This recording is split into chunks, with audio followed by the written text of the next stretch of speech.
A ver.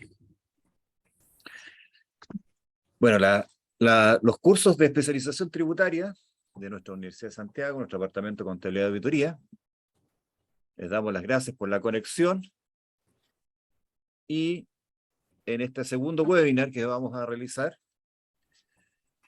para poder comentar algunos aspectos relevantes del proyecto de reforma tributaria. No hay que olvidar que esto es un proyecto, no es una ley todavía. Todavía no estamos hablando de una ley que tenga imperio y que se nos aplique de acuerdo a nuestro ordenamiento jurídico. Todavía es un proyecto de ley, falta mucha agua que pase bajo el puente. Este proyecto de ley que ya ingresó unos meses, ya casi un mes atrás, lo que busca es aumentar la recaudación para todas las demandas fiscales que se están haciendo y se han hecho bastantes cambios. En el otro webinar que hicimos, una semana o 2 semanas atrás, hablamos de una cuestión general. Ahora vamos a hacer un pequeño resumen y vamos a ver una aplicación numérica para hacer un aterrizaje. Pero quiero explicar, hacer una salvedad. Les vamos a enviar la presentación y les vamos a enviar también un Excel que tengo donde he hecho algunos cálculos para aterrizar lo que dice la normativa. Hay muchas situaciones que están en el aire, hay muchas situaciones que ya el Ministerio de Hacienda ha reconocido que hay que precisar, por lo tanto los cálculos pueden cambiar. Esta es la primera aproximación del texto que ingresó al Congreso. Así que pueden haber algunas modificaciones. Esto no es absoluto, esto es una aproximación, una primera aproximación al tema, por lo tanto, falta todavía que hayan algunos cambios, para que no vaya algún tipo de mención particular. Entonces, vamos a partir viendo esto. Primero vamos a hacer una pequeña, un resumen de la presentación que vimos anteriormente, una pequeña enfoque general para poder entender lo que viene a continuación de esta presentación de esta mañana. Vamos a hacer unos ejemplos numéricos específicamente del sistema dual. No voy a hablar del tema del IVA, eso lo podemos ver más adelante en otro webinar, y después vamos a cerrar con algunos comentarios generales. ¿Qué es lo que tiene esta ley? Esta ley tiene varios artículos. En el artículo 1 están las modificaciones al Código Tributario, especialmente los temas se restringieron, se hicieron algunos ajustes de la norma general antielusiva. Desde mi punto de vista no es lo más correcto porque radica en un órgano administrativo, en el Servicio de Impuesto Interno, la determinación de la carácter de elusión. Explico un poquitito, la elusión es disminuir la base imponible o no pagar un impuesto, no cometiendo delito, sino que haciendo una simulación o abuso del derecho. Esa es una tipificación de una conducta. La simulación es mentir, en el fondo es mentir, pero en el derecho privado la simulación no está prohibida, sino que si Juan y Pedro mienten, está bien, no hay ningún problema.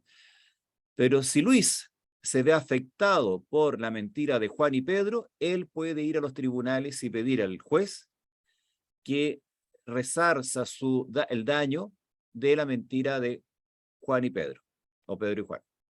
Entonces, si Pedro y Juan mienten y afectan a Luis, Luis tiene que ir a los tribunales para que solucionen el problema que le generaron a él.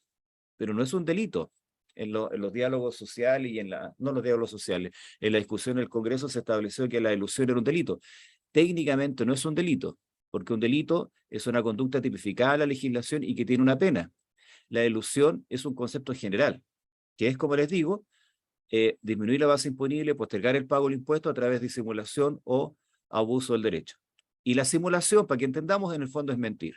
El mentir en el ámbito del Código Civil, del ámbito del derecho privado, no está prohibido, solamente si hay un tercero que se siente ofendido puede ir a los tribunales y pedir que se resarza el daño que cometió en ellos.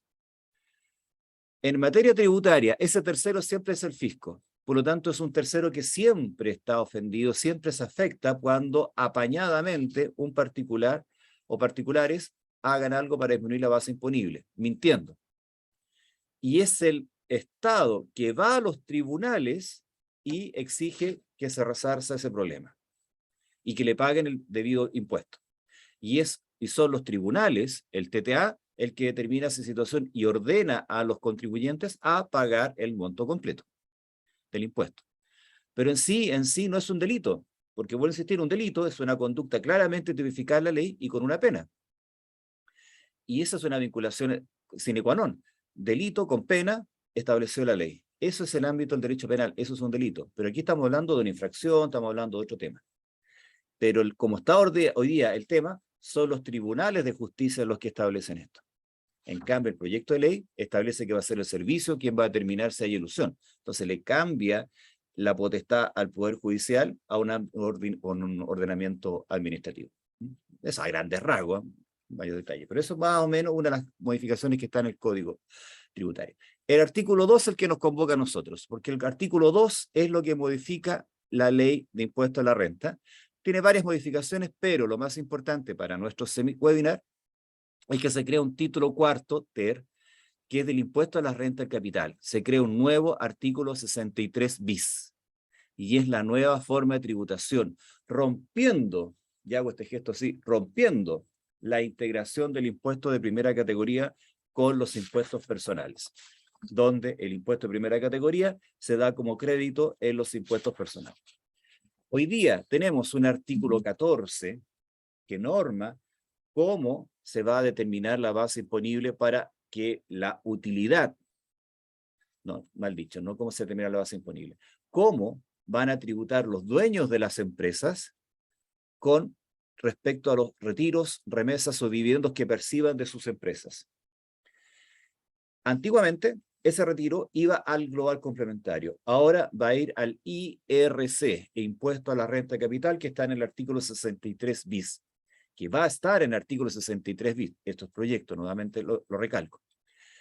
De esa manera, los contribuyentes del 14A, esto no opera para las pymes, los del 14A van a pagar su impuesto de primera categoría, tasa 25%, en teoría se baja un 25%, y los dueños de la empresa van a llevar a su IRC, que en realidad lo paga la empresa, lo retiene la empresa, con tasa 22%, parejito. No como el global complementario que va por una escala, no, esto es parejito, va con una sola tasa, un 22%. De esa manera, tenemos que el impuesto que va a gravar a las personas va a ser este impuesto a las rentas de capital, con una tasa, como ya les dije, un 22%. El artículo 14 va a tener la siguiente estructura. Va a tener varias letras. La letra A va a seguir siendo la tributación de las grandes contribuyentes. Y la letra B va a estar para un impuesto especial que va a ser que se va a aplicar a las sociedades que tengan rentas pasivas, sociedades de inversión, van a pagar un impuesto de 1,8%, que es lo que se ha llamado el tributo del diferimiento de los impuestos finales. Si una empresa de inversiones, principalmente son de inversiones, con unas características que ya vamos a ver, tienen un ingreso, en sus ingresos, rentas pasivas, van a calcular sus bases disponibles y van a pagar todos los años un 1,8% como tributo por esa cantidad. La letra C, rentas provenientes de empresas que declaran impuesto a la renta de primera categoría sin contabilidad completa. Letra D, régimen para las pymes. Letra E, control de retiros o dividendos desproporcionados. Ahora quedó en la ley, algo que el Servicio de Impuesto Interno siempre había estado en la ley ordinaria, porque antes estaba hoy día una norma transitoria, pero ahora quedó específicamente en la ley una disposición en la cual el Servicio de Impuesto Interno puede cuestionar cuando en sociedades de personas el reparto de los dividendos no obedece al criterio de participación. O sea, el socio minoritario se lleva el total de la renta y el socio mayoritario no se lleva nada. ¿Cómo es posible eso? Servicio de Impuesto Interno no lo va a impugnar, simplemente va a preguntar y va a decir, oye, ¿y por qué hicieron esto? Y si se satisface, no pasa nada. Pero si no entiende por qué lo hicieron, puede pedir que se redistribuya correctamente. Esa, no digo correctamente, sino según el criterio de la participación social.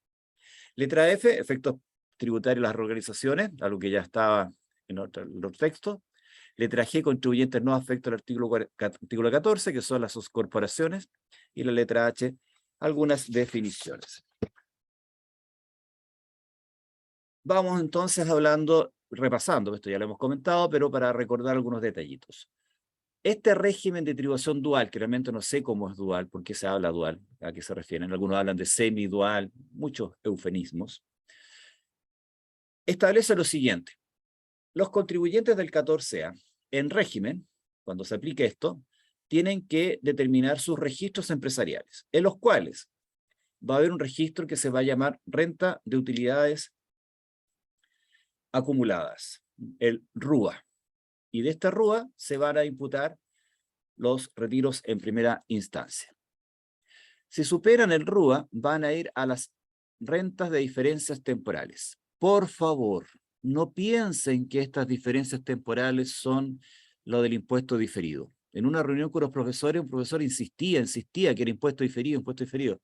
Parece que en las otras reformas anteriores se había querido hacer tributar por las diferencias según las diferencias, el criterio contable y tributario con su totalidad. Haciendo una tributación sobre la base de impuesto diferido, la NIC 12. No, esto no tiene nada que ver con eso. Y quiero ser bien majadero si por alguna exposición alguien habla de esto. No tiene nada que ver. Hay una diferencia temporaria, que es la diferencia de la depreciación acelerada y normal que va en este registro, pero no habla de las otras diferencias temporarias de impuesto diferido. No tiene nada que ver con eso. Pero este registro se llama de registro de diferencias temporales. Si los retiros superan el RUA, se van al RDT. Si superan el RT, van al REX, rentas exentas de impuestos, y que ahora tienen 3 dimensiones que ya les voy a comentar, que van claramente determinadas y en su orden de imputación. Y después, si los retiros superan todo eso, van a un registro que ya existía, no claramente normado, sino que estaba mencionado, y había contribuyentes que lo llevaban, pero ahora se va a formalizar. No tiene nombre, no tiene nombre. Algunos dicen, no, si está bautizado. No, me voy a tomar la libertad de bautizarlo. Registro Patrimonio Contable. Y en este registro Patrimonio Contable se van a controlar las utilidades utilidades acumuladas contables, cuya cuantía exceda el RUA, el RDT, el REX. Me explico. Supongamos que hay una empresa. Esto no es general. Si se da el siguiente caso, el RUA es una cantidad, déjenme un segundito, yo soy contador de calculadora, entonces me saca la calculadora y me pierdo. Entonces, supongamos que tengo un RUA de 2 millones. Tengo un RDT de 3 millones. Y tengo un REX de 1 millón. O sea, tengo 6 millones. La suma de los 3 me da 6 millones. Pero voy al balance y tengo utilidades acumuladas por 7 millones. A ese motivo, las utilidades contables son superiores a este retiro, a estos registros empresariales. Por ese motivo. No me pregunten por qué, pero puede darse el caso. Entonces, RUA, RDT, REX son 6 millones y se da la casualidad de que hay utilidades contables de 7 millones. Por lo tanto, el registro patrimonio contable tiene 2 columnas. Una, utilidades acumuladas, que sería 1 millón, que sería lo que supera los registros tributarios, y otra columna que es el patrimonio. Por lo tanto, si se da esa situación, un contribuyente hace un retiro, supera el RUA, supera el RDT, supera el REX, supongamos que retiró 6.500.000, 6 millones se van, o sea, 2 millones se van al RUA, 3 millones se van al RDT, 1 millón va al REX y 500.000 pesos se va a esta columna de utilidades contables. Y ahí muere. Ahora, si tiene un retiro tan potente, retiraron 7.500.000 pesos.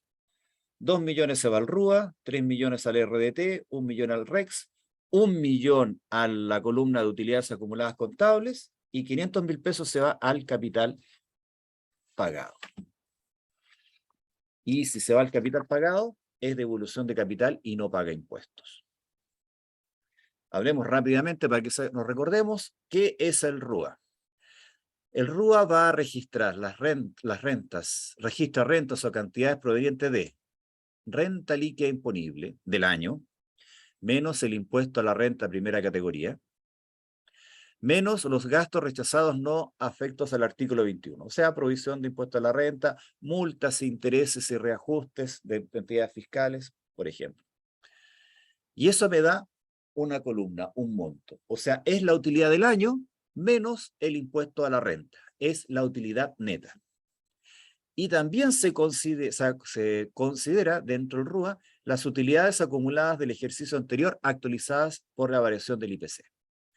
Es decir, el RUA es la sumatoria de las rentas líquidas imponibles. O sea, es el FUT.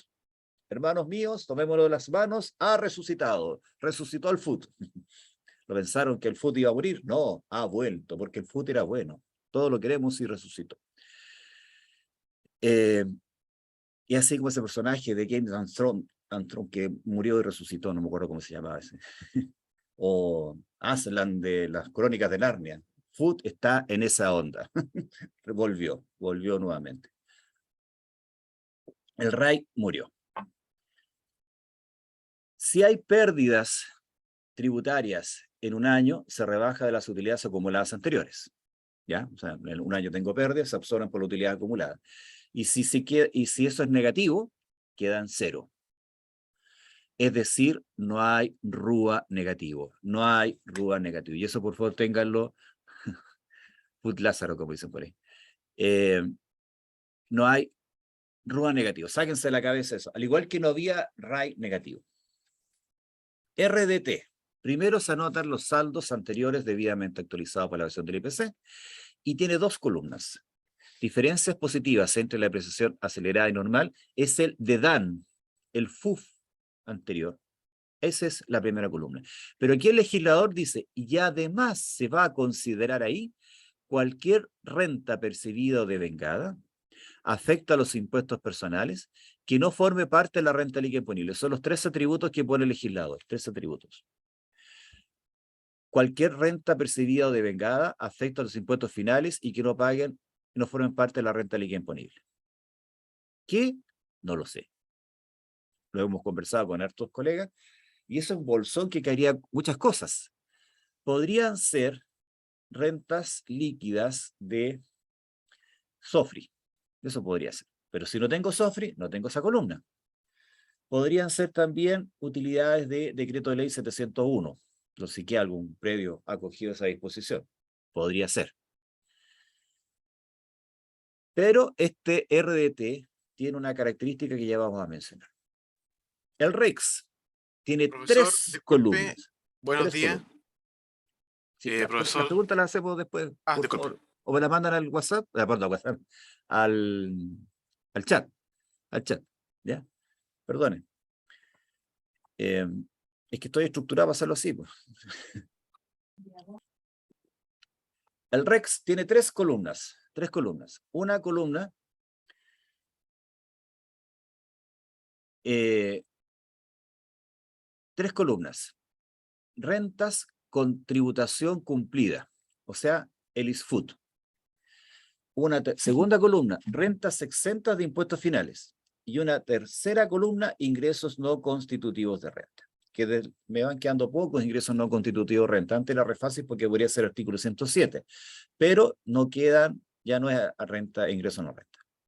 Se incorporan rentas netas. Es decir, si hubiera un 107 todavía, sería la utilidad menos el costo. ¿Sí? Si el neteo resulta cifra negativa, se puede imputar a los saldos anteriores y si hay una pérdida se puede arrastrar hacia el futuro.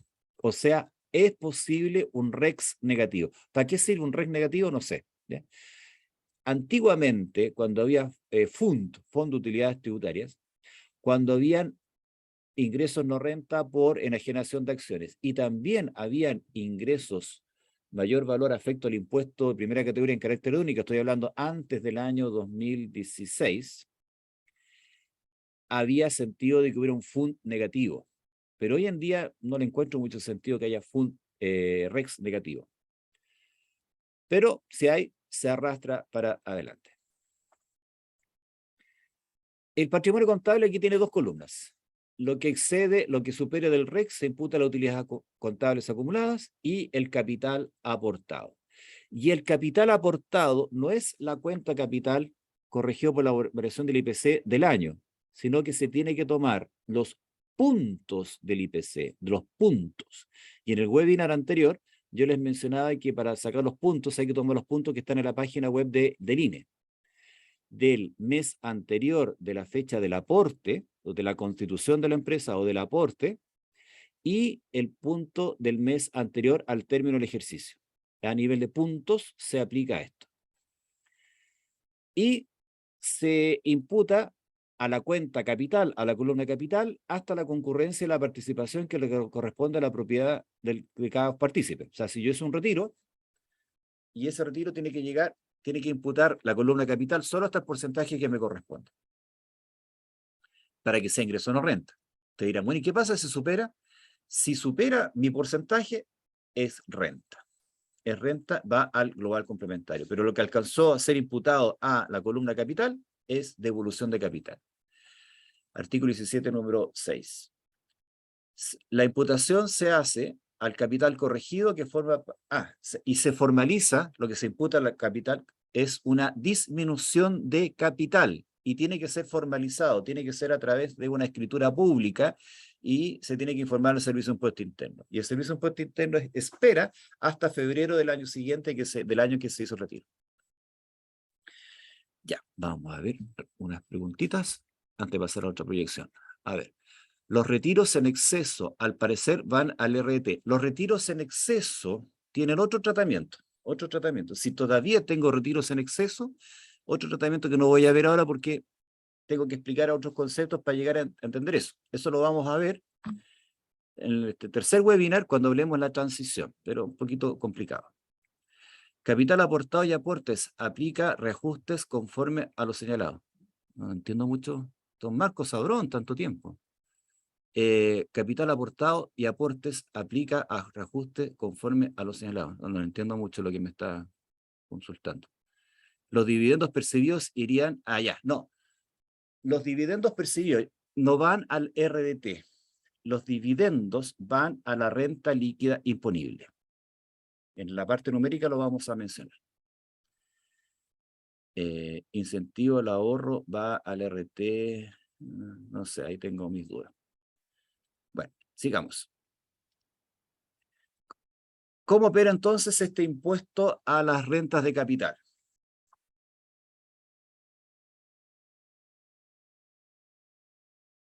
Sí, podría ser el incentivo al ahorro, podría ser. ¿Cómo opera estas rentas del capital? Tenemos una empresa que va a tener su renta líquida imponible. Renta líquida imponible, le resto el impuesto a la renta, lo vamos a hacer sencillito, y tenemos un RUA. Y ese RUA va a pagar el impuesto de primera, perdón, va a ser retirado, perdón, aquí va a ser retirado, se retira. Ahí está el retiro. Y lo percibe el socio, en este caso va a ser una persona natural. Ese retiro se va a afectar con el impuesto del artículo 63 bis, con tasa 22%. ¿Ya? Hasta ahí vamos. Con tasa 22%. Es decir, ahí está la tributación de la renta de capital. Pero este cuento no termina ahí. Hay una relación con el impuesto global complementario. Porque uno podría decir, si pago el 22% y soy un contribuyente que en mi global complementario estoy en el tramo máximo, me sale barato.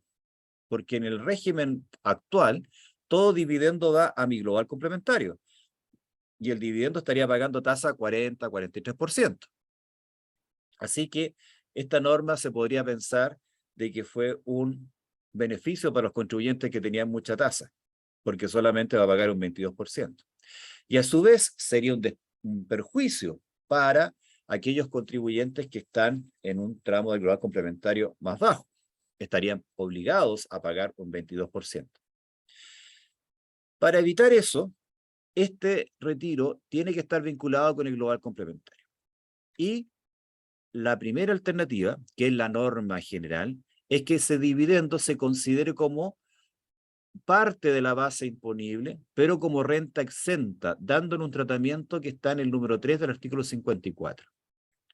Y las rentas exentas de global complementario se suman a la base imponible, se suman, hacen una base imponible más grande, se ubica en el global complementario en un tramo mayor, se afecta con una tasa del global complementario equivalente al monto de esa base imponible y determino el impuesto. Pero de ese impuesto le hago una rebaja, que es el crédito para la renta exenta. Por lo tanto, de ese impuesto saco aquella cantidad del impuesto que afectó a las rentas exentas. O sea, no pago impuesto global complementario por las rentas exentas, sino que las rentas exentas me hacen aumentar en la ubicación del global complementario en un tramo mayor, porque el global complementario es una escalera que voy subiendo peldaño a peldaño de acuerdo al tamaño de mi patrimonio.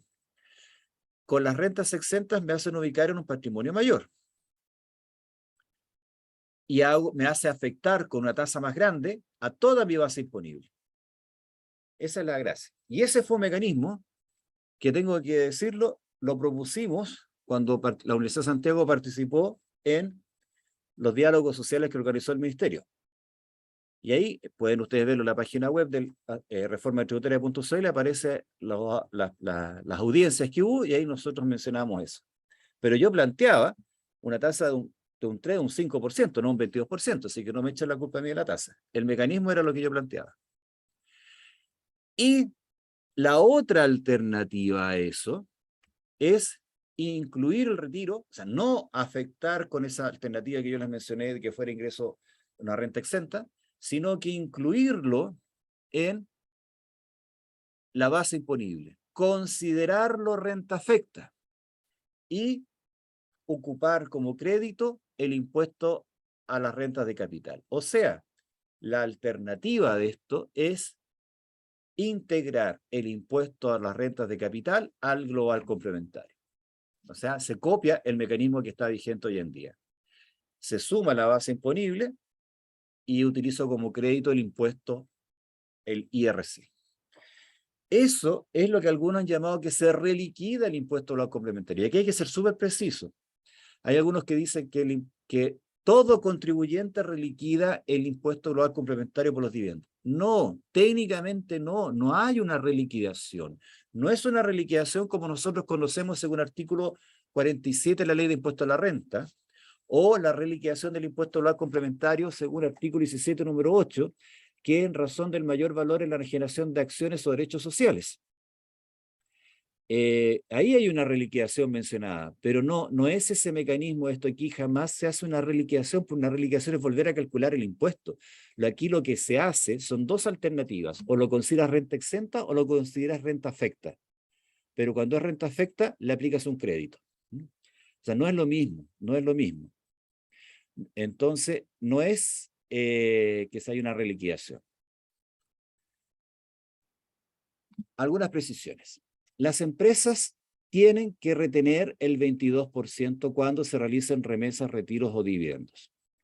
No se realizará la retención si corresponde a la devolución de capital, es decir, cuando el retiro se imputó a la columna capital del registro de patrimonio contable, o el REX.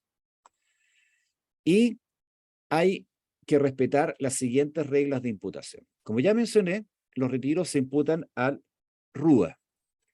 Después, lo que supera el RUA va al RDT, que sería la diferencia de la depreciación, y cualquier otra renta percibida o devengada afecta a impuestos finales que no forme parte de la base imponible. Rentas exentas, ¿qué serían? Rentas con contabilidad cumplida, o sea, una especie de los SISFUT, rentas exentas e ingresos no renta. Y después tenemos las utilidades contables y el capital. Entonces el retiro se va imputando. Ojo, cuando el retiro o la parte del retiro que se impute al RDT tiene un tratamiento particular. Como ya hemos mencionado, esas son utilidades que no pagaron primera categoría. No han pagado primera categoría. Si yo hago un retiro de esa utilidad, obliga a la empresa a pagar el impuesto de primera categoría por esa cantidad. ¿Ya? ¿Se entiende la situación? Entonces, cuando un retiro es imputado al RDT, la empresa va a tener que pagar. Y el texto dice lo siguiente: deberá pagar el impuesto a la renta de primera categoría que resulte de incrementar la cantidad antes de aplicar el impuesto a la renta de capital en la suma que resulte de dividir la tasa de impuesto de primera categoría por 100 menos dicha tasa. Esta cantidad se pagará en la declaración anual a la renta que deba presentar la empresa reajustada por el porcentaje de variación de índice del precio del consumidor entre el mes anterior al de retención, es decir, cuando se hizo el retiro, cuando se hizo la retención probablemente tal, y el mes anterior a la presentación de la declaración de renta, es decir, marzo del año siguiente. Esto más o menos queda así. Monto del retiro imputado al RDT, supongamos 25 millones. Lo incremento con la misma mecánica que está en la letra A del número 5 del artículo 63 bis. Ahí dice, hay que incrementarlo. Va, incrementarlo. Le aplico el impuesto, 25%. Y la empresa lo paga reajustado. Supongamos que el retiro fue en mayo del 2000. Ahora, aquí las fechas están como la mona, porque este régimen va a empezar a ocupar a partir del 1 de enero del 2025. Pero como no tengo el IPC de esos años, supongamos que estamos en el año 2021. Entonces, si el retiro fue en mayo, tengo que tomar la variación del IPC, y esta imagen que aparece ahí es lo que está tomado de la página del INE, el punto del IPC de abril de 2021 y del punto de marzo de 2022.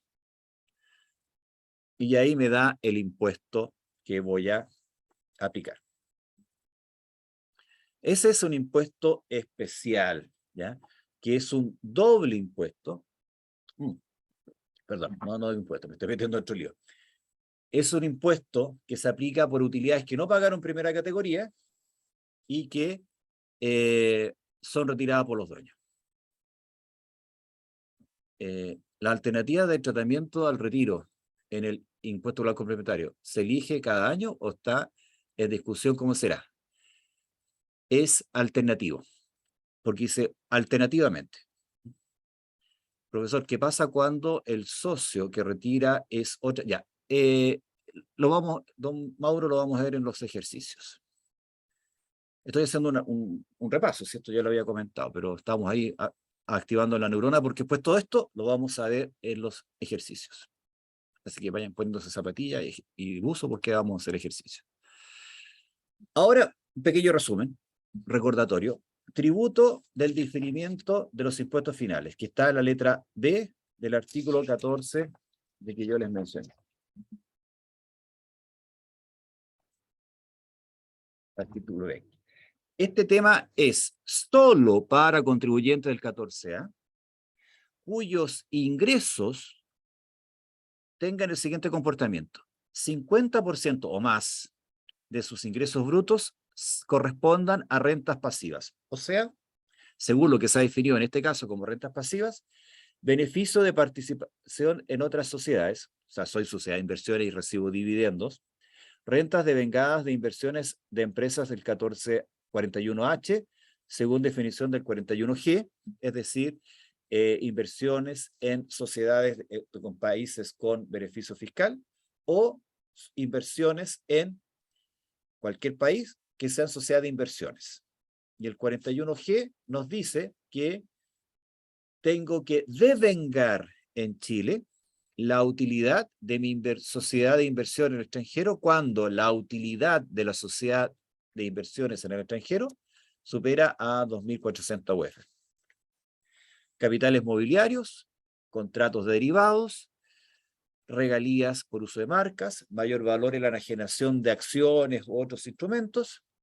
También se incluye acá las criptomonedas. Aquí el legislador dijo, ok, vaya a invertir en criptomonedas, renta pasiva, o sea, considera renta pasiva a las criptomonedas, rentas por cesión de facultad de derechos y arriendo cesión temporal de bienes raíces, o sea, explotación de bienes raíces.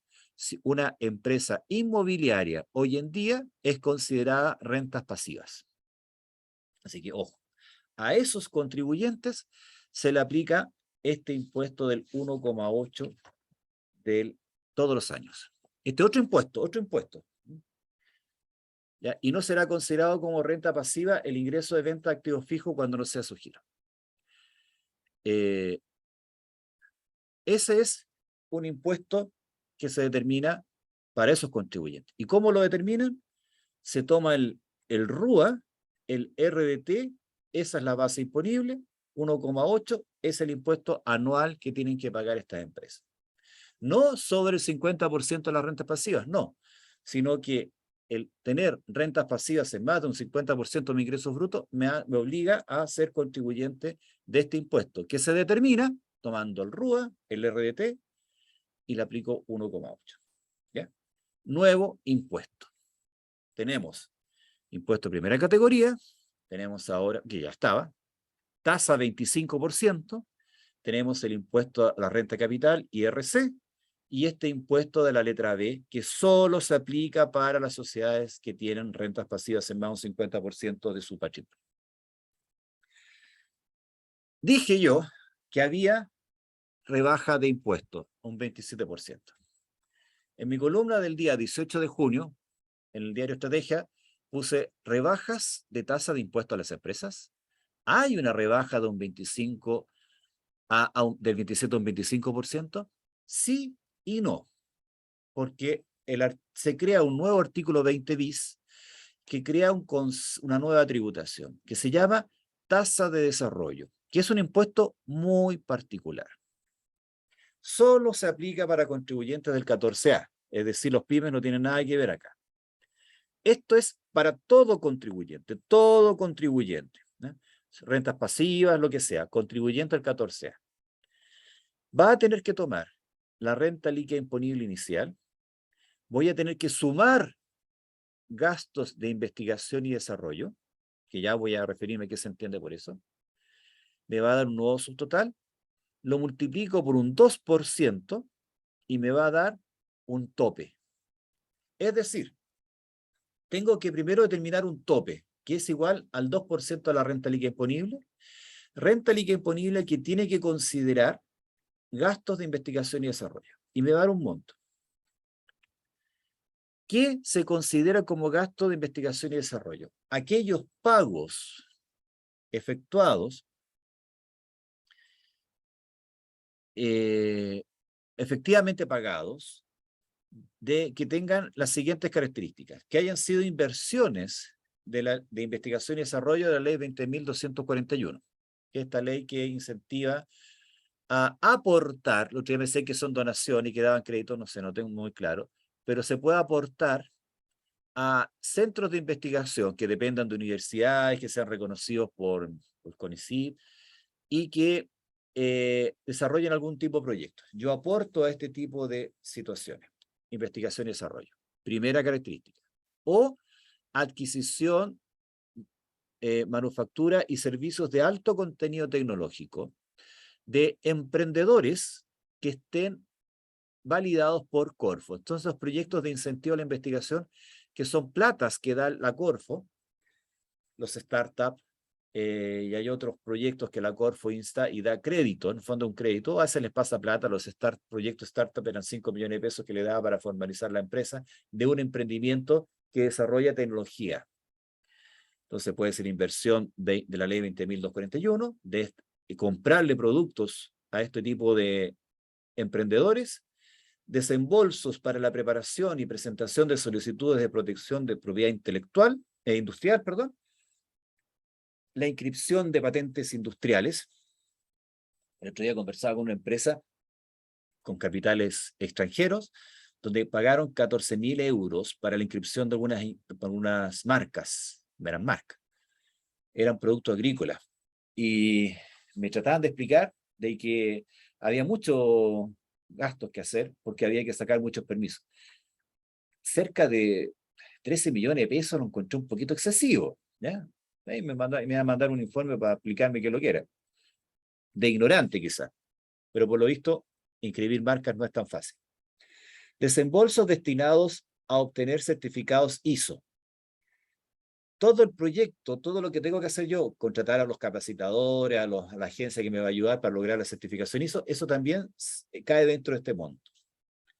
Adquisición de bienes y servicios desarrollados por personas bajo apoyo público de programas de innovación y emprendimiento. Perdón, aquí están las startups. Y el otro son otros planes, son la misma cuestión, son proyectos que están autorizados por la autoridad. Entonces aquí hay 5 tipos de mecanismos que se pueden invertir, gastos que se pueden realizar con esa naturaleza. Ahora, ese tope que yo les mencioné es un tope, que es el 2% de la renta líquida. Eso es lo que yo tengo que pagar, pero puedo rebajar la investigación, lo que yo desembolsé por gasto de investigación y desarrollo. Y la diferencia es lo que se convierte en la tasa de desarrollo. O sea, no es una tasa, no es un impuesto, es una cuestión media rara de tomar el 2% de la renta líquida y le rebajo los gastos de desarrollo. Y la diferencia es mi mayor impuesto. Ahora, la renta líquida imponible, le rebajo el impuesto a la renta de primera categoría, le rebajo la tasa de desarrollo y me da el neto. Y eso es lo que va al RUA. ¿Ya? Eso es lo que va al RUA. Vamos a ver algunas consultas. Tengo 3 consultas acá. Profesor, ¿lo considera usted este impuesto sobre impuesto toda vez que la empresa ya pagó el impuesto a la renta de primera categoría? Al menos para mí es una sobretasa de impuesto del 1, estoy de acuerdo. Es un impuesto sobre impuesto. Es un impuesto al patrimonio. Aquí hay que entender una cosa. Hasta antes de junio del año 1973, en Chile existían 6 categorías. Categoría del capital, categoría del trabajo, categoría del patrimonio y otras más que no me acuerdo. Yo tenía 3 años en ese tiempo, así que no leía yo la ley en ese tiempo. No me acuerdo bien cuáles eran las otras cosas. Pero con esa reforma se eliminaron todas las categorías y se crearon solamente 2 categorías. La idea es que toda renta se ubicara en alguna de esas 6 categorías. Y estaba la categoría patrimonio. Desde mi punto de vista, las contribuciones son una renta al patrimonio, ¿ya? Pero doctrinariamente no. Bueno, y por eso se hace este mecanismo de crédito. Pero hoy día se estaría sobreponiendo, la idea sería que esas categorías fueran independientes o que estuvieran interrelacionadas, integradas como el impuesto a la renta con el global complementario. Pero eso es a nivel de estructura de sistema tributario. Por lo visto, el legislador no va a considerar esa separación de categorías y va a aplicar un impuesto porque aquí hay que tenerlo claro, la autoridad necesita plata, si esa es la verdad de las cosas. Se necesitan 12.000 millones de pesos, 12.000 millones de dólares, o sea, 12 puentes del Chacao para financiar las promesas de campaña, el anuncio del presidente y otras cosas más. Y se necesitan 41.000 millones de dólares, 41 puentes del Chacao todos los años para financiar el nuevo Chile que surgirá de la nueva constitución. O sea, se necesita plata y hay que sacar plata de alguna parte. Y si se están abusando de algunos principios, bueno, habrá que verlo después. Y sí es un impuesto sobre tasa. El RUA contiene utilidades renta líquida acumuladas.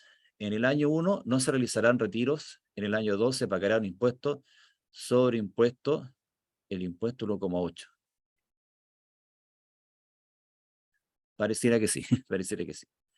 Vamos a ver un ejercicio, no voy a ver el capital, pero ahí les va a quedar un poquito más claro. Profesor, ese impuesto 1,8 es crédito Si el año sí, no tiene nada que ver con el RUA. No, el 1,8 no tiene nada que ver con la tributación de las personas. La pantalla está en negro. Sí, está en negro. Sí, está negra la pantalla. Ahí estamos todos.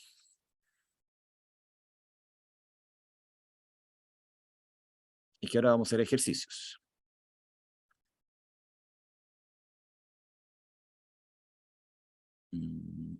Ahí. Ahí está. Esta planilla se la vamos a enviar, no se preocupen. Esta planilla tiene una pestaña que se llama esquemas, donde explico el desarrollo que voy a hacer. Son desarrollos chiquititos y que se van a ir complejizando para poder ilustrando la mecánica de la integración de los impuestos. Son 8 casos en los cuales van de lo más chiquitito a algunas complicaciones. No puedo ver todas las complicaciones porque son muchas variables y tengo pensado hablar 1 hora y media nomás, porque después usted sabe que la atención de las personas dura 45 minutos, o sea, aproximadamente en 2 minutos más van a estar todos mirando para el lado. Primer caso es una empresa productiva que distribuye a socios, personas naturales, 50 y 50% cada uno, sin RDT. El segundo caso es una sociedad de servicios. El tercer caso es una sociedad productiva que distribuye a una sociedad de personas y a una sociedad de inversiones. Aquí está la pregunta que me han dicho, ¿qué pasa si el dividendo lo recibe una empresa? Aquí lo vamos a ver. Después vamos a ver lo mismo en el caso 4, una sociedad de servicios. ¿Qué se diferencia una sociedad productiva de una de servicio? Es la tasa de desarrollo. La tasa de desarrollo. ¿Ya? Esa es la diferencia que estoy viendo. La empresa productiva podría tener rebaja de tasa de desarrollo, ¿ya? Porque podría invertir en gastos de investigación y desarrollo. Una sociedad de servicios, una empresa auditora, por ejemplo, una sociedad de profesionales, no veo qué cosa podría invertir en investigación y desarrollo en forma muy profusa. Por eso yo asumo de que va a tener que pagar tasa de desarrollo.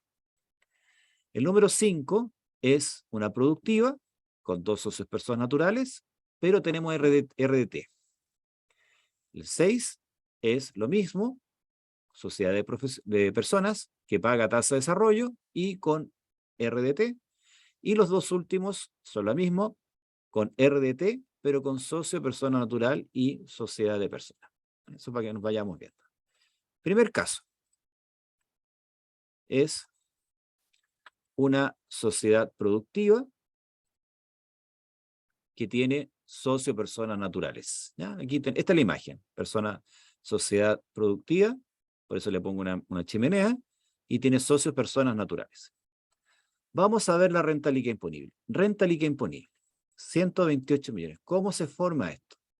Nos vamos a ir para el lado, y aquí tenemos. Pensemos la siguiente situación. Este es el estado de resultados. Tiene columnas y pérdidas. Va al revés. Tiene columnas y pérdidas. Tiene pérdidas y ganancias. Tiene pérdidas y ganancias. Y tiene un resultado de 125 millones. Esta empresa ha gastado en investigación y desarrollo. Ahí lo dice. 7.532.000 pesos. Está en la columna pérdida. Son erogaciones que hicieron a proyectos de investigación y desarrollo, compraron software de startup, invirtieron en la cuestión está la ISO, etcétera, etcétera. Está validado, ¿no? Está chequeado eso. Entonces tenemos 2 datos importantes. Tenemos resultado inicial, supongamos que este resultado del balance es el mismo de la renta líquida imponible, y tenemos este desembolso cargados a resultado, está en pérdida. Eso es lo que quiere decir. Veamos qué pasa. Lo primero que tenemos que hacer es calcular el tope del 2%. Pero ese tope del 2% es la renta líquida imponible, que tengo rebajado todos los gastos, pero voy a tener que sumar los gastos equivalente al 2% de la renta líquida. Esto igual que en el mecanismo de las donaciones. Alguna vez hicieron un cálculo de las donaciones, la misma historia. Conceptualmente entendamos lo siguiente. 125 millones es la diferencia entre pérdidas y ganancias. en la columna pérdida están rebajando 7.532.000 pesos, que son investigación y desarrollo, que son gastos aceptados. Son gastos aceptados. Pero voy a sumar de ese monto el 2% de la renta líquida, pero una renta líquida que ya tiene agregado el 2%. Entonces la idea es la siguiente: renta líquida inicial, voy a sumar el 2% de la renta líquida. O sea, voy a sumar el 2% de la renta líquida, que está acá. 125 más el 2% de la renta líquida, y me tiene que dar la renta líquida. Y este es un planteamiento algebraico básico, súper elemental,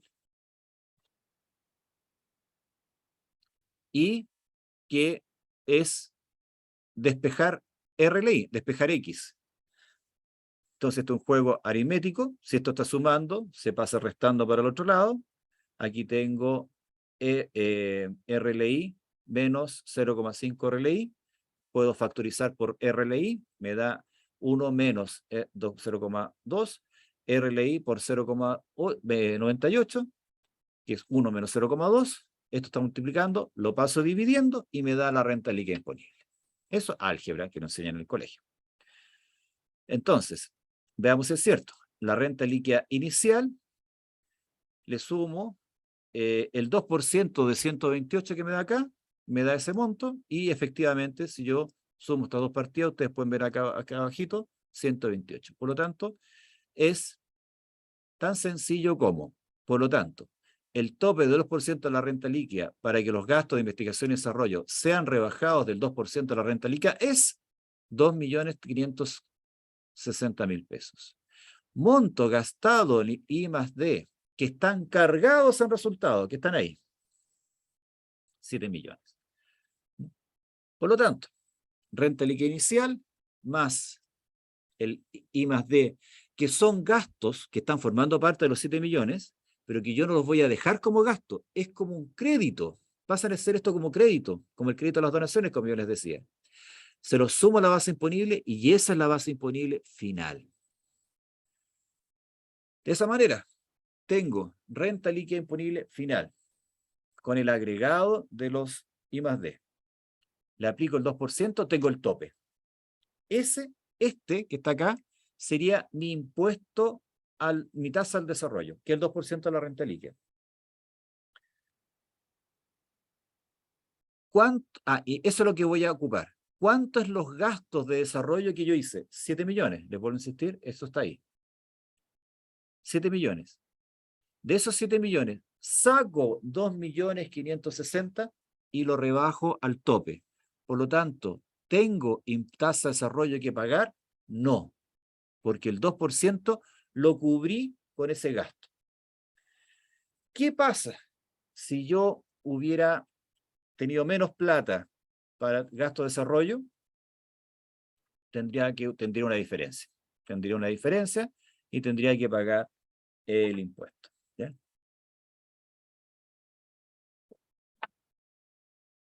Entonces, esta empresa, ahora esto es lo que se entiende del texto. Si impuesto interno interpreta otra cosa y hace otro cálculo, no lo sé porque no está en la circular. Yo creo que no debería interpretar una cosa distinta a lo que yo interpreté. Así que debería ser así el ajuste. Si no, bueno, veremos por qué no es así. Pero lo que sí es que esa es la renta líquida imponible. Le aplico el 25%. ¿Tengo tasa de desarrollo? No. Esa es la utilidad neta. Eso es lo que va al RUA. Y eso es lo que van a retirar estos socios. Socio 1, socio 2. 50% cada uno. 48 millones para uno, 48 millones para otro. Este dividendo, que es el dividendo neto, lo afecto con el impuesto a las rentas del capital, 22%. Ahí está. Me queda, ese es el retiro neto. O sea, de haber retirado 48 millones, de haber generado a la empresa 125 millones de pesos, de los cuales, para cada uno, hipotéticamente, 125, a cada uno le debería haber tocado como 162 millones de pesos, con todos los impuestos que se metieron, están recibiendo 48 millones, de los cuales al final pueden disponer 37 millones, o sea, se está achicando la cuestión. Es decir, si a mí me correspondía 62 millones de la renta líquida imponible, del resultado según balance, estoy recibiendo 37 millones. Y esto lo vamos a llevar al global complementario. La alternativa A es utilizando el criterio de exento. Y la alternativa B es utilizando considerando la integración del impuesto. Alternativa A, vamos a hacer el criterio de las rentas exentas. Ya, y aquí hay un concepto un tanto dummy, que son la base imponible que tiene este contribuyente por otras rentas. Esto solamente es para ilustrar cómo le calza a un contribuyente que tiene mucho global complementario a uno que tiene poco global complementario. Solamente para eso es ilustrativo. Ustedes pueden eliminar este efecto y es lo que yo tengo acá. ¿Qué pasa si yo no tengo ninguna renta líquida? Pero más base imponible. Esto lo vamos a ver después. Veamos esto de acá primero. Este contribuyente, aparte de los dividendos, tiene 150 millones de pesos de utilidad. Tiene harta plata la señorita esta, ¿ya? Y el otro tiene 25 nomás, más proletario. Estas son otras rentas. Entonces veamos el caso de cada esta señorita. Sumamos en la base imponible como una renta exenta el dividendo. Nos da una nueva base imponible. Y aquí aplicamos la tasa que se supone va a estar vigente en ese tiempo. Esta es la tasa que está actualmente vigente. Y esta es la tasa en UTA que va a estar vigente a partir con la legislación. Porque se aumenta la tasa del... Estos son los tramos que se modifican. Esto, el 5, el 6, el 7 y el 8. No hay más tramos. Se modifican los tramos que ya existen. Entonces, del tramo 1 al 4 es lo mismo. Y del tramo 5, 6, 7, 8 hay una variación. Aumenta la tasa de 40 a 43%, y de 140 UTA se le aplica un 40%. Y ahí están los tramos. Yo estimé una UTA, totalmente, una calculación, un cálculo X, una proyección de inflación, y esta sería una tabla en pesos. Pero eso es un prototipo nomás, un prototipo. Sobre esa, pero la gracia que tiene la tasa máxima que va a haber en su época. 187 millones está el tramo máximo, 43%. Rebajo la rebaja, ahí está. Me da impuesto global complementario antes de la rebaja del crédito de las rentas exentas, 58 millones. Rebajo el crédito de las rentas exentas. ¿Cómo se determina este crédito de las rentas exentas? Se toma el impuesto, se divide por la base imponible y se multiplica por la tasa, por la renta exenta. ¿Ya? Ahí ustedes ven. Se toma el impuesto global complementario que se consideró, K24, se divide por la base imponible, K21, y eso se multiplica por la renta exenta, el K20. Y ese es el crédito. Por lo tanto, estos 46 millones es el impuesto del 43% aplicado sobre 150 millones de pesos. Pesos más, pesos menos. Entonces, esta señorita estaría pagando 46 millones, erogando 46 millones de toda su base imponible, no del dividendo, sino toda su base imponible que es más o menos grande. Vámonos al otro contribuyente que tiene una base imponible más chiquitita. Le sumo el retiro neto, me da una tasa, una base de 162 millones. 62 millones está 26%. Hago la rebaja, impuesto global complementario 8 millones. Hago el crédito de la renta exenta y me da 3 millones a pagar. ¿O pagó menos? Sí, pero es que tiene menos base imponible. Entonces esto es un factor distorsionante. ¿Qué pasa si yo, veamos este caso que está aquí, no tengo otras rentas, soy un empresario que solamente vivo del dividendo? Este contribuyente va a tener en su base imponible solo 37 millones, que es el retiro neto. 37 millones está en el tramo del 13,5%, me equivoqué. 13,5%. Ahí. ¿Ya? Y la rebaja es la que corresponde a 13,5. Ahí.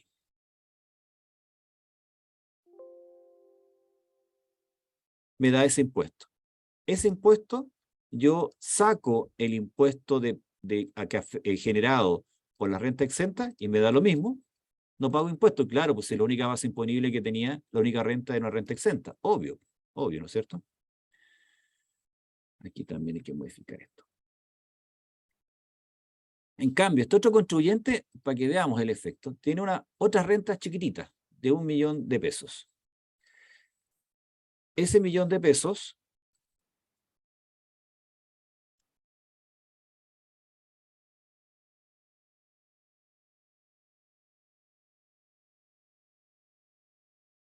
me da un impuesto, o sea, se suma la base imponible, 38, impuesto global complementario, el crédito por la tasa, me da 1.904.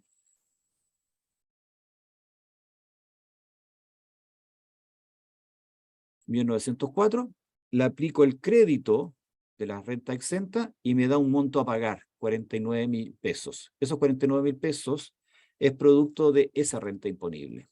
Esa. ¿Mm? ¿Ya? O sea, sí. Por 0. Ese es el equivalente. Sería la tributación por ese millón de pesos. No se ubicó en el tramo que le correspondería, sino un tramo más alto. Ese es más o menos matemáticamente lo que ocupa. Si solamente tuviera renta exenta, no pagaría impuesto, pero como tengo un poquito renta, saco el impuesto del global complementario, del retiro exento. Esta es la alternativa de considerarlo como renta exenta. La alternativa B es considerarlo como una renta afecta ya no va a ser a Cristian Zavala. Global complementario. Fernando, el segundo nombre está alto, es como Fernando Daniel.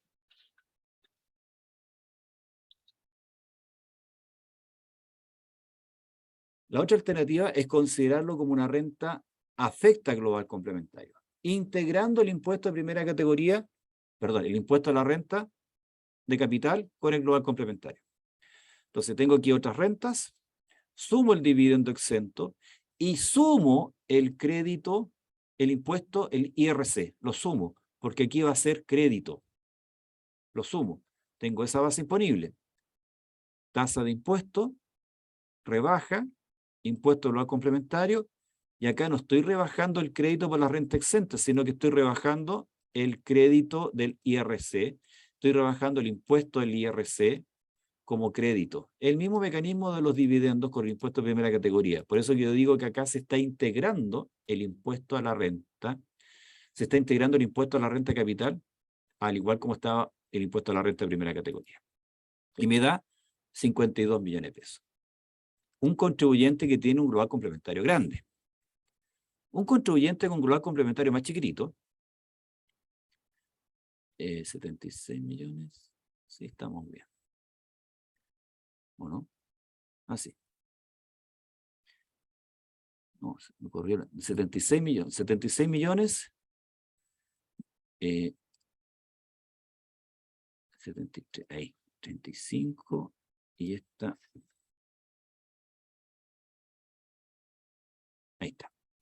Entonces, ahora, otro contribuyente que tiene rentas más chiquititas, sumo el dividendo neto, sumo el crédito del IRC, es decir, me voy al retiro bruto, me da esa base imponible,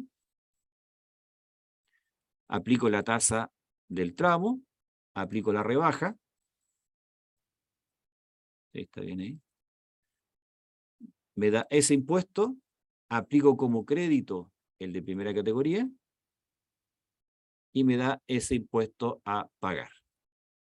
¿Ya?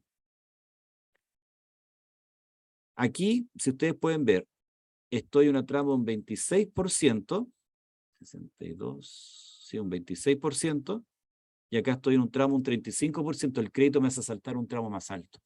Entonces ahí hay un punto de inflexión. ¿Qué es lo que me conviene más? A este contribuyente le conviene, a los dos les conviene más considerarlo como una renta exenta. Pero si tengo menos base imponible, me devuelven plata. Entonces, a los contribuyentes que tienen mucho global complementario, sobre 60 millones de pesos, les conviene considerarlo como una renta integrada, utilizar el IRC como crédito y se lo devuelven, y en vez de considerarlo como una renta exenta. ¿Ya? Entonces hay un punto ahí de inflexión que es interesante analizar. Pero no nos metamos en ese tema, solamente ilustremos esto, no lo pensemos en optimizar, solamente estemos ilustrando. Así sería la mecánica. ¿Ya? Vámonos al caso 2. El caso 2 señala sociedad de servicios. Es decir, una sociedad que no tiene gastos de investigación y desarrollo. Entonces, una sociedad de servicios la vamos a ilustrar con ese monito. Acá era una empresa productora y tiene 2 socios. Entonces, se aplica el mismo mecanismo. ¿Ya? Se aplica acá. Renta líquida. No tiene I+D, por lo tanto no tengo nada que sumar. Y en este caso, el 2% se aplica en forma directa a esa base imponible. ¿Ya? No hay nada más que calcular. Y me da que el impuesto, si ustedes pueden ver después con calma, tengo el porcentaje, no tengo nada que rebajar, porque no hay gasto de investigación y desarrollo, por eso están estas caritas ahí. O, al final del día, si no tengo gasto de investigación y desarrollo, es la renta líquida sin el agregado, 2%. De esa forma, los contribuyentes que no tienen investigación y desarrollo están pagando un 27%. O sea, si yo no tengo investigación y desarrollo, no me bajaron la tasa. Si yo tengo investigación y desarrollo, no pago el 2% y pago el 25%.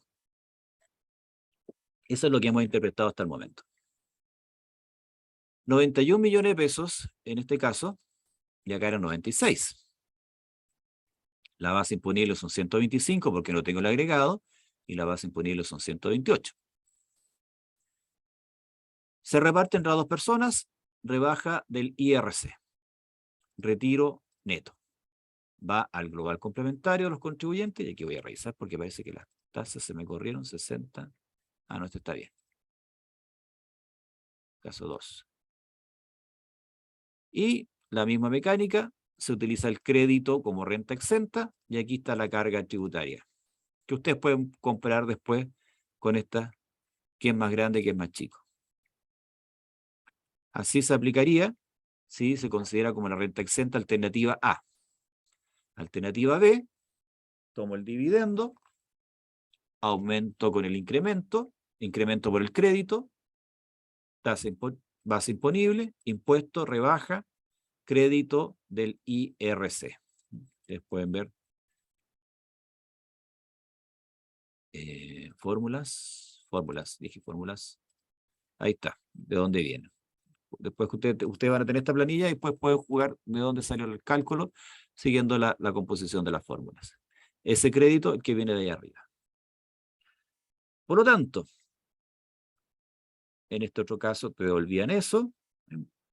Hay un tema con la tasa, aquí saltamos a un tramo mayor, aquí nos quedamos en el otro tramo, y la carga tributaria varía un poquitito. Entonces, aquí uno ya después puede empezar a analizar caso a caso y tratar de buscar algunos puntos de inflexión, cuál es el efecto real que se afecta en los impuestos finales versus la alternativa A y la alternativa B. Por eso decir, oye, ¿qué me conviene más? ¿Hago renta exenta o lo afecto a mi global complementario? Hay que ver caso a caso. Hay un alumno del magíster hoy en día que quiere hacer un algoritmo para meter todas estas variables, no en este caso, sino en general la tributación de los retiros, pero son muchas las variables. Caso 2. Caso 3. Empresa productiva que distribuye a sus socios, que son personas naturales, y una sociedad. Y la sociedad tiene 2 socios. Aquí está una pregunta que me hicieron. ¿Qué pasa si uno de los socios es una sociedad. No vamos a volver a explicar cómo se determinaba la renta líquida imponible, el impuesto, la tasa de desarrollo. Quedémonos claro que no hay tasa de desarrollo. Retiro utilidad neta, se distribuye a las dos personas, persona natural, el mismo cálculo.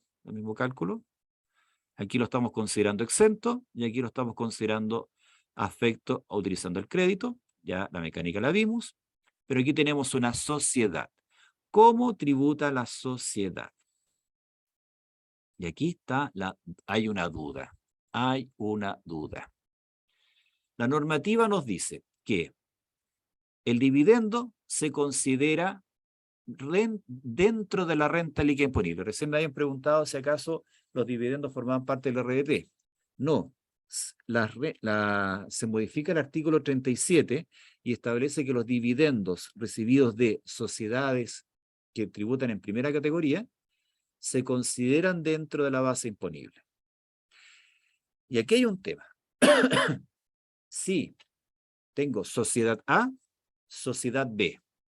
Si sociedad B, ya la hija, es una sociedad 14D3, están integrados los impuestos. Por lo tanto, si yo tengo un dividendo, y por favor pongan nota, tomen nota, un dividendo llega de una sociedad 14D, va a la renta líquida imponible de la sociedad A, ahí como está acá, se suma a la base imponible y se incrementa con el impuesto. O sea, se considera el crédito como base imponible, se aplica el impuesto y después se rebaja el crédito. ¿Ya? Se rebaja el crédito. Aquí tenemos la renta líquida imponible. Otras utilidades, dividendo, el incremento, base imponible, 25%. Como no tengo investigación y desarrollo, porque esto también es una sociedad de inversiones, lo que no calculé acá es el impuesto al patrimonio. Eso no lo he calculado acá porque ya sería complicar mucho el ejemplo. Pero quedémonos solamente con esto. Utilidades, dividendo, le sumo el crédito, base imponible, 25%, el 2% sobre eso, tasa de desarrollo, y rebajo el crédito del dividendo que me llegó. Si fuera 14D3, es así. Estamos súper claros. Así tiene que ser si es 14D3, porque así lo dice la ley, así lo dice el proyecto de ley, así lo está estableciendo el proyecto de ley hoy en día. Sobre esto, así, cuando el dividendo es de una sociedad 14D3, estamos todos claros. Nosotros estábamos en una reunión, éramos 5 profesores, y leímos y dijimos que sí, profesores y profesoras, profesores hombres, profesores mujeres, también estaba una profesora. Por lo tanto, estábamos todos de acuerdo que así era cuando era 14D3, pero la norma no dice que se aplica así para los 14A. Se aplica así para el 14D3 porque el 14D3 no se le sacó la integración de los impuestos. Pero para el 14A sí se le sacó la integración de los impuestos. Y el texto no dice que también se aplica así para las 14A. No lo dice. Y ahí hay un tema que no queda claro en el proyecto. Se le mencionó a Hacienda y parece que se dieron cuenta que aquí hay un vacío. Porque ¿qué pasaría si yo no considero el crédito? Utilidad de otras utilidades, dividendo, sin incremento.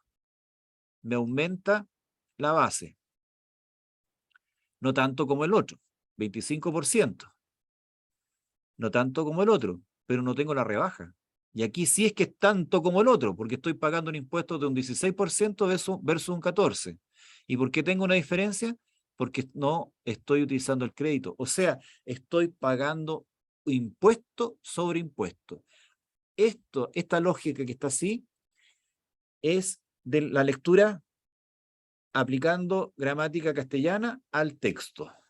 En el texto no dice que el dividendo, si proviene de una sociedad 14A, da derecho al crédito, como está acá, en la columna P. No dice eso, si es una 14A. Sí lo dice clarito, si es una 14 de 3. ¿Ya? Sí lo dice, sí, una 14 de 3. Pero no lo dice, como les digo, si es una 14A. Entonces aquí hay un problema, que según, como les digo, extraoficialmente, ¿cómo se llama? El Ministerio de Hacienda lo había considerado, lo había tomado chupa y así hay que ajustarlo.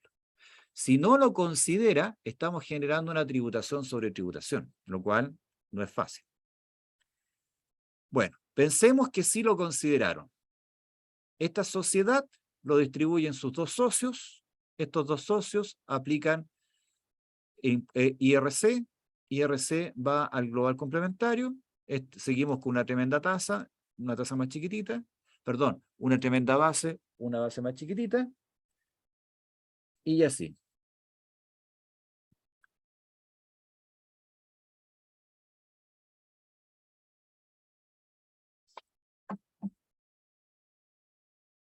Y así. ¿Ya? Denme un segundito, contigo.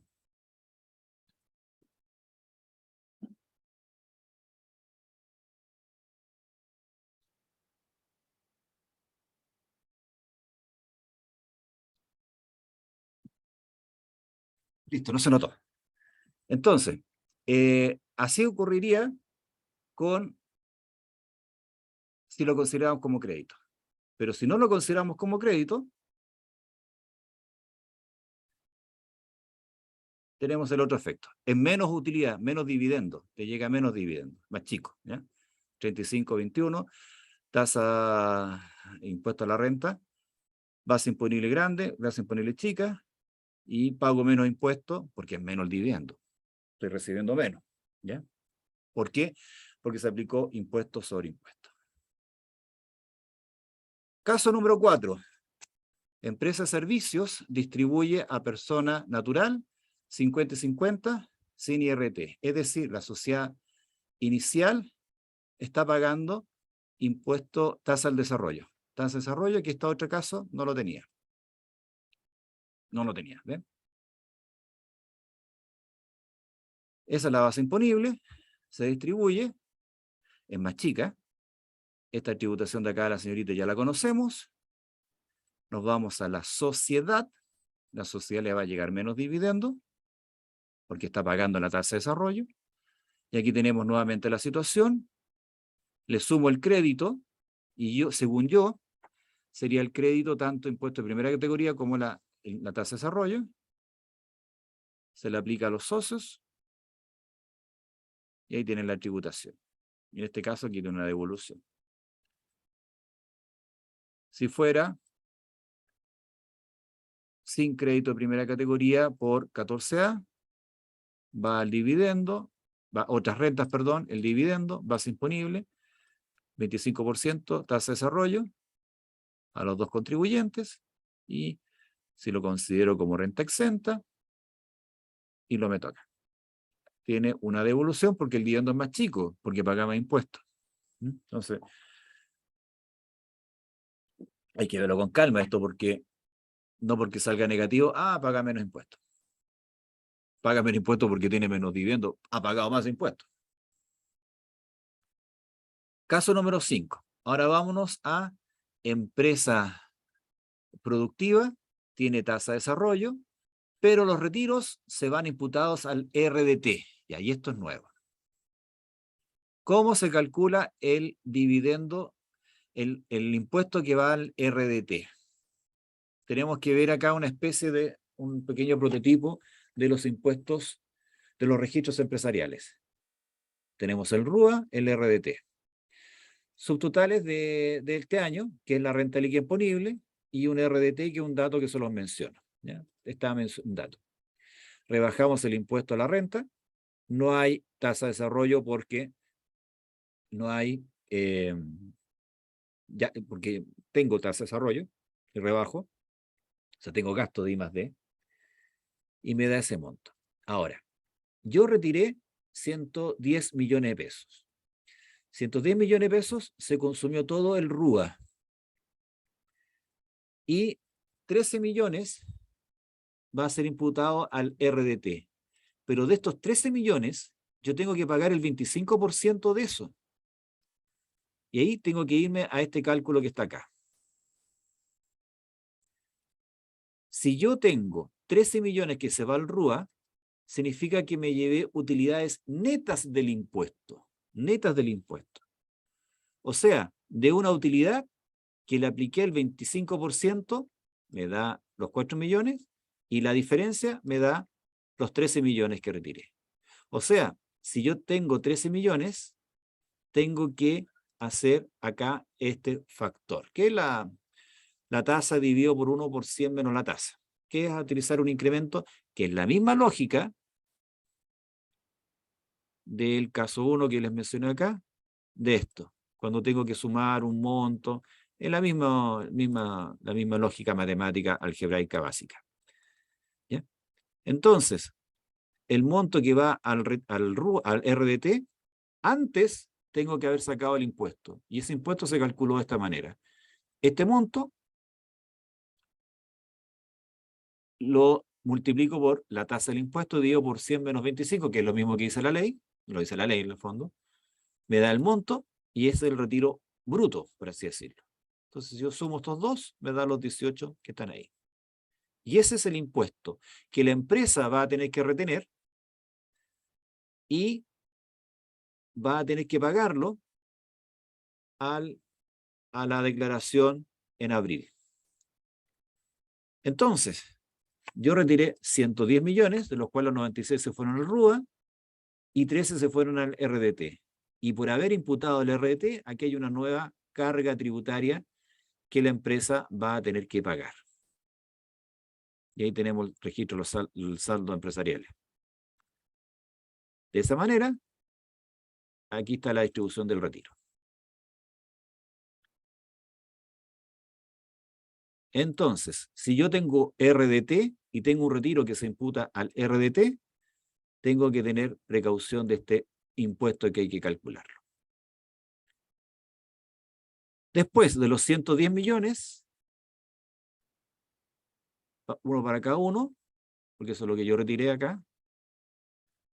Tengo una renta líquida de 96, pero el retiro fue más grande, no necesariamente tengo que retirar la renta líquida, puedo retirar más. Lo divido para cada socio, tasa IRC, global complementario, si lo considero exento, o si lo considero afecto global complementario, con el crédito del IRC, que se da como crédito y esa es la carga tributaria. Y esta historia aquí ya la conocemos. Nos vamos a la misma situación con una sociedad que tiene tasa de desarrollo. Nuevamente, tengo ese monto que voy a retirar y la misma historia. Mi RUA es distinto, porque la renta líquida es distinta, se calculó distinto, porque ya sabemos por qué, por el tema que esta empresa, como no tiene gasto de investigación y desarrollo, no tiene que rebajar y tiene que pagar la tasa de desarrollo, se rebaja el impuesto a la renta de primera categoría y se rebaja el IRC. Esa es la utilidad, el saldo del RUA. Por lo tanto, de los 110 millones, 91 se fue al RUA y 18 millones se va al RDT, pero esos 18 millones netos. Si se dan cuenta, ahora se consumió, el RUA es más chico, por la mecánica que deriva del tratamiento de la tasa de desarrollo. 18 millones que es el retiro neto, pero tengo que calcular el impuesto de primera categoría que afectaría a este retiro. La utilidad del RDT no pagó primera categoría, pero ahora lo paga la empresa. 6 millones en este caso. Nuevamente, los retiros están acá y se repite la historia de esto que ya hemos visto. Cuando ustedes dijeron, chuta, son 8 casos, vamos a estar hasta las 4. No, porque el otro ya es más fácil, pues ya lo explicamos. Se ve que es fácil, ¿no es cierto? Séptimo caso, empresa productiva que distribuya socio, persona natural y sociedad con RDT. La misma historia. RDT, RUA, menos impuestos, no tengo tasa de desarrollo, el retiro de 110 millones, RUA, RDT, incremento, impuesto. El retiro va al socio, persona natural, historia que ya conocemos. Retiro va a sociedad de inversiones. Y hay que ver la complejidad. Aquí si alguien dice, oye, ¿qué cosa extraña o qué cosa se tiene que aclarar? Es este tema. ¿Cómo se van a utilizar se van a tratar los dividendos de sociedad anónima que venga con el 14A? ¿Se va a dar crédito? ¿Se va a dar incremento o no? Vuelvo a insistir, el punto es esencial. La ley hasta el momento queda clarísimo. Clarísimo si es 14D. Si es 14A, no queda claro. Y acá ustedes pueden ver cuando les llegue la planilla con calma el tratamiento que está acá. Séptimo caso, sociedad productiva, socio persona natural, socio sociedad de inversiones con RDT. Octavo caso y último, empresa de servicios, socio persona natural, sociedad 50% con RDT. La diferencia del caso 7 es que acá hay tasa de desarrollo. La tasa de desarrollo me modifica el RUA, el retiro, la misma historia, y la parte que va al RDT, el impuesto se calcula de la misma manera. Retiro, persona natural, sociedad, y que tampoco tiene tasa de desarrollo, o sea, tiene que pagar tasa de desarrollo, y después se distribuye para sus socios. Esa es la historia de este tema. Vamos a ver algunas preguntas. A ver, de abajo hacia arriba. ¿Los dividendos se imputan en la forma cronológica o espera el resultado del ejercicio?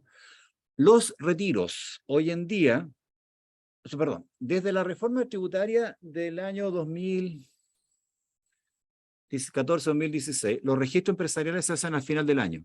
Al final del año. Antiguamente, cuando estaba el FUT, de las sociedades anónimas, se hacía el retiro de las empresas. No, miento. En la reforma tributaria 2014-2016, los 14B se hacían cronológicos y el 14A se hacía al final del ejercicio. Pero a la respuesta puntual, se hace todo al final del ejercicio. No se hacen registros empresariales a la mitad del año. Ahora, los dividendos se imputan en forma cronológica pero resultado del ejercicio. Al final del año se hace la renta líquida y después se imputan los retiros. Todos los retiros que se hicieron en el año. Creo que eso me estaba preguntando. Profe, ¿qué pasa con el orden de imputación de los retiros respecto al ISFUT? Se mantiene el artículo 25º transitorio donde indica el número 9 que pueden ser retirados en la oportunidad que se estime conveniente sin considerar las reglas establecidas. No queda claro en el texto, no queda claro el orden de imputación. Como es una ley que ya existía, hay derechos adquiridos y debería respetar. Ahora, hay nuevo ISFUT. En este proyecto viene el nuevo ISFUT, pero no se va a calcular con las utilidades que ya pagaron ISFUT, sino las utilidades que se han ido generando, que se van a ir generando incluso hasta el año 2025, 2026, 2027. Y de esas nuevas utilidades ya hay un orden cronológico. Pero de estas ISFUT antiguo no queda claro. Al parecer, no queda claro porque la lógica nos dice que se va a respetar. Pero con las últimas leyes tributarias no se han respetado los derechos adquiridos, esa teoría de los derechos adquiridos, que si yo compré acciones 107, me tienen que respetar cuando yo las venda. No queda claro, eso se rompió. Ahora, si yo tengo acciones que ahora vendo, pierdo el 107. Al igual que los decreto con fuerza de ley número 2, los DFL2, están cambiando las reglas del juego. Si a mí me preguntan, deberían respetarlo, pero no me atrevería a asegurarlo porque hoy día el legislador tiene otros criterios. Entonces no me queda tan claro. Yo creo que sí, pero no me queda tan claro. Sobre el ejemplo de recibir un dividendo 14D, actualmente la sociedad de inversiones los afecta con restitución. Sí, se mantiene el mismo criterio, con restitución, todo el tema. A ver, no, perdón. No, no hay restitución, perdón, me retracto. Se termina la restitución, por lo tanto, y es más, el SAC, que eso lo vamos a ver en un tercer webinar, del periodo de transición. Pues me retracto lo que dije. Hoy día el SAC no distingue con restitución y sin restitución porque la restitución se eliminó. De esa manera, si usted tiene un dividendo de una utilidad que tenía ese tema, se pierde. Ahora se pierde. Lo comentamos con los profesores el otro día y estábamos de acuerdo que se perdió la restitución. No se distingue si con obligación de restitución o no. Profesor, gracias por tu aporte. Ya, de nada. ¿Cuándo enviará las presentaciones? Pronto. ¿No se ve el ejercicio? No, porque ya terminó. Esas eran las preguntas. Surgieron 2 nuevas preguntas. ¿Cómo distinguir si debo retener 22% al distribuir?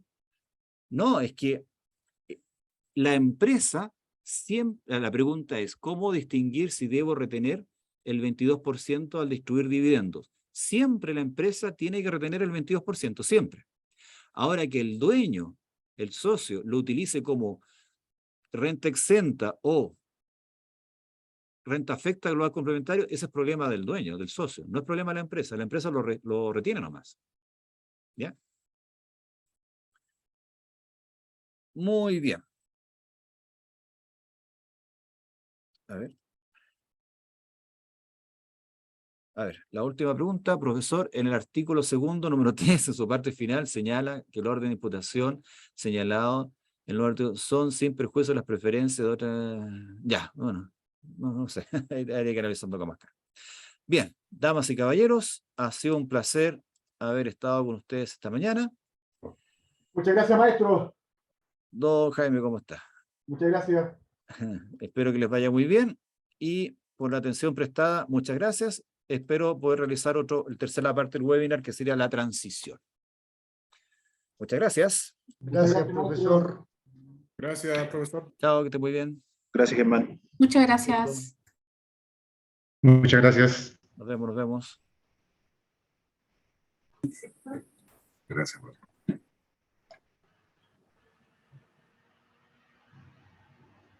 Ahí se me perdió la perilla.